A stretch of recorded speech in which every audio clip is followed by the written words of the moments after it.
In this video, I'm gonna teach you how to fix Uber notification. It's a very quick and easy process, so make sure to follow along.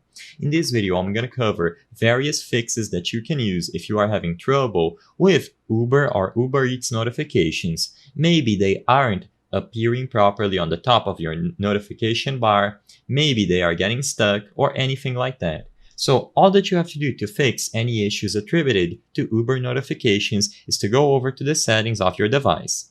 As you can clearly notice, I am using an Android. So if you are on iOS, this process might differ slightly. But for Android phones, I'm able to go into the settings, find apps, and then manage apps, where you can browse through all of the apps installed on your device. You will be able to look for Uber or Uber Eats. The process of fixing notifications is exactly the same. So just choose the appropriate application, and when you select Uber or Uber Eats, one of the options is going to be notifications. So as you can clearly see here, one of the category under permissions is going to be notifications. Usually, if this option is disabled, as you can see here, the notifications will not act properly. So maybe you request a ride and your driver is coming to pick you up and you can't see the details about the car, or you don't get the notifications telling you that he's getting closer and closer. So this is why it's very important that you go here and you toggle this option on.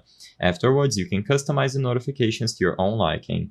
If you are having trouble with notifications being turned on but acting weird, you can also adjust the behavior here. So for example, if you don't want them to be on the lock screen, you can turn this off here. But if you want to see them there to make it more convenient, just make sure that this is on. As long as you mess with these notification permissions, you will be good to go to fix any issues attributed to Uber notifications.